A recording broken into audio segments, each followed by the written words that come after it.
Danas ćemo naučiti nešto više o biljkama i njihovim delovima. Biljke su živa bića koje se rađaju, rastu, hrane, dišu, razmnožavaju, stare i umiru. Biljke mogu da se kreću, ali ne aktivno kao ljudi i životinje.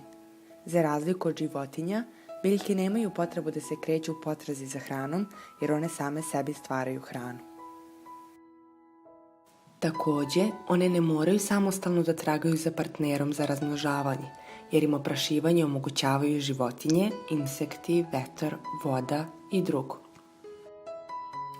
Pokreti biljaka uslovljeni su uticajima iz spoljašnje sredine, kao što su svetlost, vlažnost, toplota i drugo.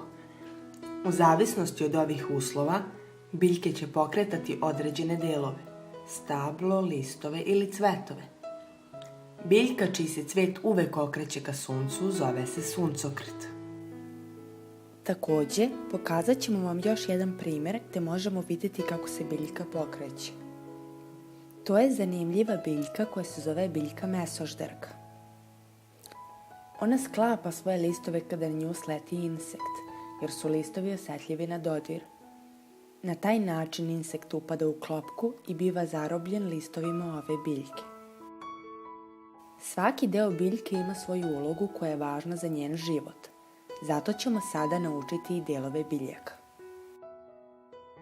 Delovi biljke su koren, stablo, list, cvet, plod i seme.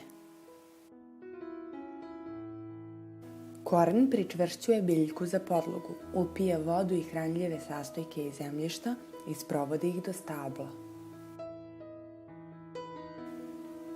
Kroz stablo prolazi hrana, voda i hranljivi sastojci do listova.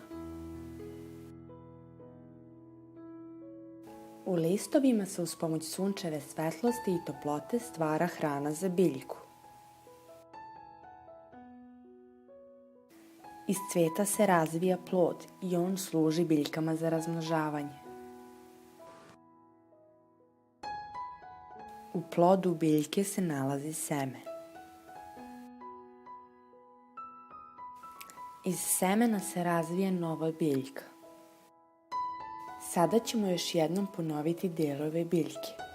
To su koren, stablo, list, cvet, plod i seme.